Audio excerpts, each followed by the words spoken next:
Sandy Friedman here, licensed professional clinical counselor, clinically certified domestic violence counselor, clinically certified trauma professional level 2, the creator of SNAP, survivors of narcissistic and abusive personalities, and the owner of Claremont Mental Health. I am back with Michelle Minette, and we are going to discuss gaslighting. Now, I know that you already know what gaslighting is because it's one of the more common terms that we learn when we first learn about narcissistic abuse. So gaslighting is one of the more frequently discussed topics in the realm of narcissistic abuse. And because of this, it's become sort of a hot topic. And much like our last conversation about whether narcissistic abuse, the concept of it is ableist. Right. There are those that really hate this word gaslighting and they're tired of hearing it. And, you know, one person said to me, doesn't everybody gaslight everybody? Like, isn't that just something that people do? So what that does for me is, as you know about me, Michelle, is that I sort of like conceptualize everything in these varying degrees. So that's usually the framework I'm looking at things through. I think your framework, and I want you to tell me what your framework is, but I'm going to guess your framework is it more fixed than like varying degrees concept? Because I'm even going to apply that varying degrees to gaslighting. What do you think about that? I think that in my conceptualization of it, I think I'm more fixed, but that doesn't mean that I can't be open to adapting the way that I view it. But I do think that there is a point, at least, where, you know, lying becomes gaslighting, you know, and that's a very fixed point for me. Yeah. Okay, so one of the definitions that I've read defines gaslighting as, you know, a purposeful act, and that it's done by somebody in a malicious way, and that the aim is to destroy that person's sense of reality, which is true. That is what gaslighting is. Yes. Right? But what about this? What about the 5-year-old, hand is in the cookie jar, chocolate all over the face, and mommy's saying, you're not allowed to have cookies before dinner. And he's going, I didn't have a cookie. I didn't have a cookie. Like, but your hand's in the jar, dude. What do you mean? You got cookies, crumbs all over. I didn't have any cookies. Or how about this one? What about the teenager that comes home reeking of pot? You smell like, who's been smoking pot around you? Were you smoking pot? Nobody smoked pot, Mom. How dare you? Now I get darboed. How could you even think about that about me? Oh, poor me. You accused me of something I'm not guilty of, right? So it's like, right. Okay, so is that gaslighting when the teenager says, no one was smoking pot and it definitely smells like pot? Yeah, no. That's not gaslighting. And there's several reasons for that. First of all, I don't even like to have discussion with kids about lying. Right. But that's a whole different podcast. Children are little scientists, right? They're supposed to challenge their environment. Also, what is the intent, right? For children, the intent is to not get in trouble.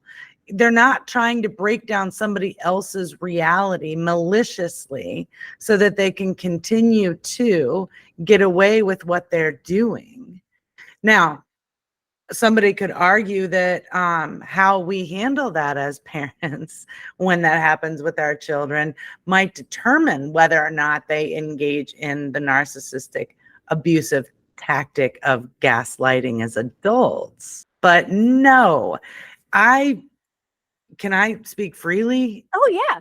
I want to punch somebody in the throat when they tell me that their child is gaslighting them. And why would a survivor of narcissistic abuse be especially sensitive to a toddler saying, I know my hand's not in the cookie jar? Right. It's right. triggering. Well, they're personalizing, right? But parenting, also different podcast. But anytime that you have a very strong emotional reaction to your child, it's because it's brushing up against your past and you're personalizing it. So if somebody comes into me, not the people that are all over social media that are TikTok gaslighting or using the TikTok version of what they think gaslighting is because it's hip and cool, but if a client comes in and talks to me about how their child's gaslighting them, then, I'm going to know that there's some history of toxic abuse in their past. And then, education about how that because of the developmental stage of that individual, it's appropriate because of their age. And the link there is the emotional underdevelopedness of the narcissistic adult. So Absolutely. when the narcissist is gaslighting, they're behaving like an emotional toddler or like an underdeveloped teen that doesn't have their fully formed brain yet. It's Right. the same behavior, only this is a grown-up now that we're talking about, right? Right. And just to clarify, pardon me, just to clarify, they don't have a fully formed brain emotionally. They lack emotional maturity, right? Which is dangerous when they don't lack cognitive development and the cognitive skills, because that combination is dangerous.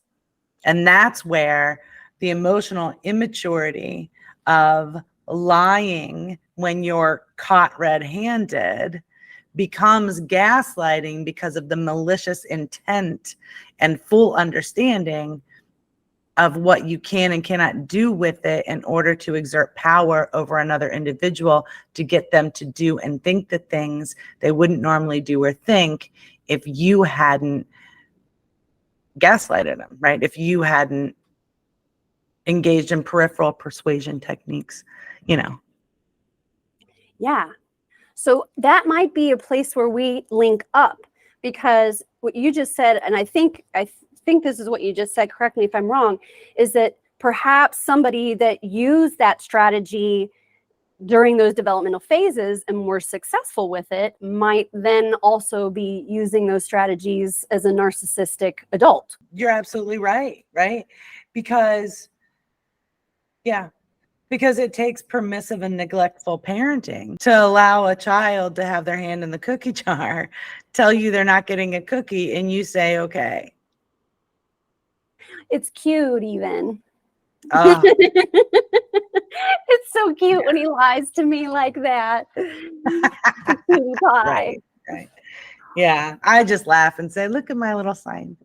So if we have Michelle Minette's definition of gaslighting, what would it be?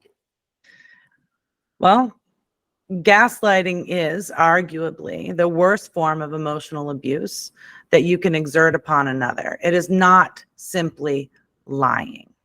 Gaslighting is the intent to take somebody's ability to trust in their own perception of reality away from them, right? And that, I would say, is the very core of the reason that people suffer narcissistic abuse, are candidates for a diagnosis of C-PTSD, right? Because it's traumatic to not be able to trust your own perception of the world around you. It's devastating. In Ohio, we just had issue 1. Yes. And where I live, unfortunately, surrounded by vote no. And for those of you that might be watching and know what I'm talking about, but it's a women's reproductive rights bill. Mhm. And if you vote yes for it, it allows for people to have those rights. If you vote no for it, it restricts those rights. Would you Yes. agree with that interpretation of that issue that was on the ballot yesterday? Yes. Okay. So where I live, there are signs everywhere that say vote no. They look just like the other signs, but they have different colors. And their slogan is vote no, protect parents' rights. Is that gaslighting? On That's a very good question, right? I think on the surface level, it's just flat out lying, right? Okay. But here is where we can look at individual dynamics versus group dynamics and make different determinations. Just saying that that's about parents' rights, I mean, it's patently false. It had nothing to do with parent rights. But if you look at the greater damage that is done with malicious intent, these people have studied human behavior. They've read the social psychology research. They know exactly what tactics to use, which peripheral persuasion routes, right? And so when I talk about that, I'm talking about like the tactics salesmen use to get you to agree to something you wouldn't normally agree if they gave you the information directly, right? When you collect all of the ads, all of the signs, all of the exposure, even on social media, of perpetuating this lie, when it starts changing the reality of the basic truth of the matter, then I think in a group dynamic setting, I would definitely call that gaslighting. So I would too. And with narcissistic abuse in general, that's how I see it, is on a microscopic individual level and then on a large level in terms of like systems and groups. So if you didn't know the difference and you're just driving down the road, you would think that if you really wanted to, protect or increase the rights of parents, that you should vote no. Yes. Which is completely false. You're right. You're right. Yeah. And we really need to like delve into it deeper, and discuss because they're using the natural functional way we as human beings move through the world and the way that our brain operates. That's, again, functional, right? Necessary, healthy, appropriate in most cases against us, right? Like the combination of confirmation bias with cognitive dissonance is what gets people. And that's what's at play with gaslighting, right? If I can get them to agree to this, the confirmation bias, if I can get them to, well, you're a good person, right? Okay, well, good people donate to this fund, Mm-hmm. And then and then with the cognitive dissonance, right? You get into that. Like I know that I know that I'm a good person, and I know that I would choose good people, and they must be a good person because I chose them, but they did this, but I wouldn't stay with a good person. So they must have done this, the mental gymnastics. They must have done this for a good reason. So it doesn't make them not a good person. And so I can stay. All of that comes to play with gaslighting. We can apply all of that to gaslighting. And it's the intent. It's the malicious intent. It really boils down to that intent. Mm-hmm. That's what makes it different from other things and from other people even using something that looks similar.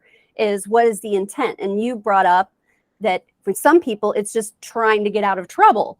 It's a little child that doesn't want to get the cookies taken away. But for a full-grown adult, it's, I would like to control your mind. And in order to do so, I have to destroy it. Yes. Yeah. And we can't stop or end this podcast and talking about it without mentioning the movie that it came from, which I believe one version of it is still available if you have a Prime Video for free, if you have a Prime Video subscription. Do we get money from them for mentioning that? That would be awesome, right? No. Anyway, yeah, but it started as a play, it became a movie, and it's considered a psychological thriller, and it is. And it's called Gaslight. Yeah. Yeah, I highly recommend it. Well, I guess the reason that we're talking about it is because there is debate about it.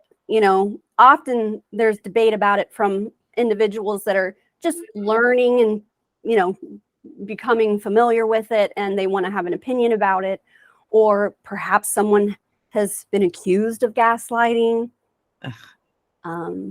Everybody's been accused of gaslighting lately, though. I mean, that's when you said at the beginning, it's, people are talking about it. People are sick of hearing about it. I'm sick of hearing about it. Right. And I'm sick of hearing about it because people are replacing it with lying, and they're minimizing the very real trauma that people go through when they experience gaslighting by just casually mentioning here and there, oh, I gaslighted myself. Oh, they're gaslighting me. Maybe kind of like the word trigger. Yeah. People just using that word. Oh, I'm so triggered right now. Or, oh my God, my PTSD. And you're like, oh, dude, like that's not the same thing at all. Yeah. It's not. Right? Like if you were triggered, which aren't we? We're supposed to use activated now, right? Did they change that because it's got, yeah, anyway. But if you were truly triggered, right, you'd be hitting the deck. You'd dissociate.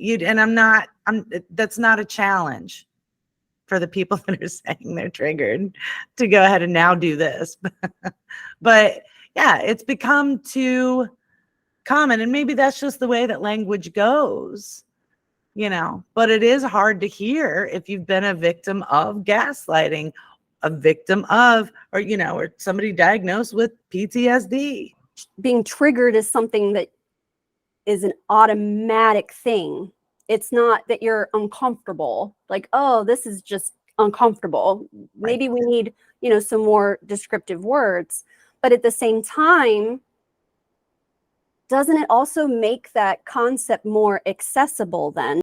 So by making the concept more accessible,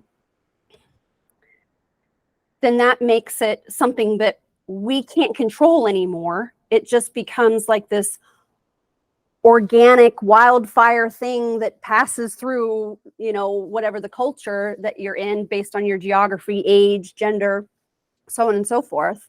And then you create meaning from that based on your own life. And the culture that we live in today doesn't care about facts and truth.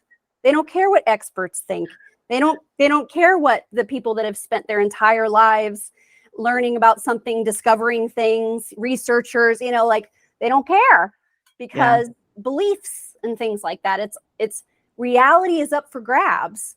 And essentially at the heart of gaslighting is the destruction of reality. And that's what's going on with, we're saying, well, I'm American, and so therefore my opinion, and so on and so forth, my beliefs, well, I just don't believe in that. Okay. And that makes you more American because you get to say, because it's a free country and all, right? So we have this movement of ignorance and pride combined, and being a patriot, right? That like the dumber you are, the less educated you are, and the less you listen to people that actually know what they're talking about, the more of an American that you are. Am I making that up, or is that something that you see too? Oh, yeah, I see it too. I mean, I think that you just described the Dunning-Kruger effect, right? The fact that my beliefs count and they matter more. And even if you present me with evidence to the contrary, I'm just going to double down because I don't care if I look stupid. And, this anti-intellectualism that's happening. And I get part of it, right? Because when people speak that know what they're talking about, they make the concepts inaccessible to people that haven't gone to grad school or beyond, because they're using words that you wouldn't use in everyday language, that people don't want to and shouldn't have to keep up with just to understand what you're saying. On the flip side though, beliefs. So I don't know why we're doing the podcast. People don't want to hear it now. But yeah, I mean, as far as gaslighting and, you know, throwing these words out, I think you were talking about, does it make them more accessible? And I like that it makes it more accessible. I like that we're having the conversations, but I think this goes with where you were going, because people are going off of their beliefs, making these terms and these concepts more accessible isn't helpful, because they aren't being used or accessed in the way that they can be functional or helpful, you know. But yes, just the throwing around of gaslighting, the throwing around of trigger. And then what we run into is this control, intentional or not, that happens with these words, with these symptoms I've recognized, right? You know, triggers are there for you to know more about yourself and what you need to do in order to heal, or to protect yourself while you're healing, or just to remove yourself from a situation because it's something you can't tolerate, right? But this misophonia stuff and walking in and saying, well, I can't be around you when you eat because I can't stand the noise, is kind of infuriating to me at times, right? Triggers aren't there to control other people. Like, you can't wear red around me. What? You know, so I don't know, but that could be a whole nother discussion on boundaries versus requests versus ultimatums, you know, and what the intentional control is in those situations, which is a fascinating topic too. I talked about it last night in one of my programs. It was awesome. We always seem to find our next topic. That's true. We do. Well, listen, I think this is great. I like this dialogue and conversation because, you know, I don't want to live in a vacuum chamber where it's just me and not getting, you know, interesting ideas and different perspectives. So I appreciate you having this open conversation with me about gaslighting, because it allows not just me to feel better, but I think that, you know, any of my clients that are watching this, it just elevates their level of awareness of the issue. Is that, yeah, there are people misusing it right now. And if this has happened to you, don't minimize that has happened to you, because what people are saying about it isn't accurate, right? So wait a second, I got gaslighted a lot and it really affected me, you know, immensely and deeply. There must be something wrong with me if everybody's getting gaslit and they're okay, but I'm not. Like, okay, that's why we don't want to so quickly, you know, reassign meaning. We want to try to stick with something and stay with it so that you, as a survivor, can own your story and can fully heal from your story and not talk yourself out of your own reality. We don't want you to gaslight yourself. Yeah. Like, if you're in a position where, and I think this is a pretty clear, you know, breaking it down, gaslighted versus not gaslighted, right? If you're in a position where there's lipstick on the collar and they're saying, oh, I just ran into you, don't, and you're like, bullshit, done, right? You're not being gaslighted. You're being lied to, right? Gaslighting is incremental. It involves grooming, effort, time, intent. So if you were seeing lipstick on the collar and they say, oh, you know how you just like hug people and that happens. I just work with a bunch of women. And you're like, oh, yeah, I do know how that happens. You're right. Yeah, you don't want to be unreasonable. Don't be unreasonable. You know how that happens. Yeah, I do. Okay. You're being gaslighted. It's a form of persuasion to shift the way you see things away from what you know to be true, and instead buy into the narrative that they're trying to craft, essentially. And that's what it comes down to, is erasing the truth. The truth is kryptonite. We want for reality to be malleable, shapeable, moldable, shiftable based on what we want to have happen. So if we anchor our life and perceptions, in fact, in truth, it's no longer moldable, shapeable, shiftable. The narrative needs to remain moldable. And to Yes. remain moldable, we need to be free of facts and truth. Gaslighting essentially removes your ability to connect with facts and truth, which serves a narcissistic abuser. We will keep having these conversations, and maybe the next time we will talk about the difference between boundaries and requests and ultimatums, because that's something that our clients do struggle with. Is it feels shitty to set a boundary. We feel wrong when we're setting boundaries at first. It doesn't feel right. It feels bad and icky. And learning that that's just the way it feels. You got to do it anyway. And then eventually it doesn't feel that way anymore after you have a lot of practice. So we'll get to that too. Michelle, thanks so much for spending this time with me. Like I said, I appreciate it beyond what you may even realize. This is really healthy for me in a lot of ways. So thank you. Same. I love it. Yes, I appreciate it. Thank you for inviting me to do so. All right, you guys, thanks so much for listening or watching. Bye-bye.